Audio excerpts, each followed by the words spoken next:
ইসরায়েলের সবচেয়ে শক্তিশালী হাইপারসনিক মিসাইল ফাতাহ ছুড়েছে ইরান। ইরানের ইসলামী বিপ্লবী গার্ড বাহিনী ইসরায়েলের বিভিন্ন স্থাপনায় একটি ব্যাপক ক্ষেপণাস্ত্র হামলা চালিয়েছে, যা চলমান পাল্টা হামলার মধ্যে সবচেয়ে ভয়াবহ হিসেবে বিবেচিত হচ্ছে। এই দফায় ইরান আরও বেশি সংখ্যক হাইপারসনিক ব্যালিস্টিক ক্ষেপণাস্ত্র ব্যবহার করেছে বলে জানিয়েছে রাষ্ট্রীয় বার্তা সংস্থা তাসনিম। IRGCর মহাকাশ শাখা এবার ব্যালিস্টিক ক্ষেপণাস্ত্রের ধ্বংস ক্ষমতা ও গতি আরও বাড়িয়েছে। এই অভিযানে ইরানের সর্বাধুনিক হাইপারসনিক ক্ষেপণাস্ত্র ফাত্তাহ ব্যবহৃত হয়েছে, যা ইসরায়েলের আকাশ প্রতিরক্ষা ব্যবস্থাকে অতিক্রম করতে সক্ষম। মঙ্গলবার রাতের আধারে চালানো হামলায় তেল আবিব, হাইফা এবং ইসরায়েল অধিকৃত মধ্য ও উত্তরাঞ্চলের শহরগুলো লক্ষ্য করে একাধিক ব্যালিস্টিক ক্ষেপণাস্ত্র নিক্ষেপ করা হয়।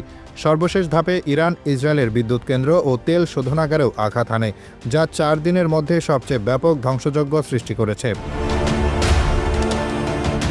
অতি উচ্চ গতির হাইপারসনিক ক্ষেপণাস্ত্র লক্ষ্য বস্তুতে এমন গতিতে আঘাত হানতে পারে যে বর্তমান আকাশ প্রতিরক্ষা ব্যবস্থা তা প্রতিহত করতে পারে না, এমনকি সাড়া দেওয়ার আগেই তা লক্ষ্য বস্তুতে আঘাত হানতে সক্ষম হয়।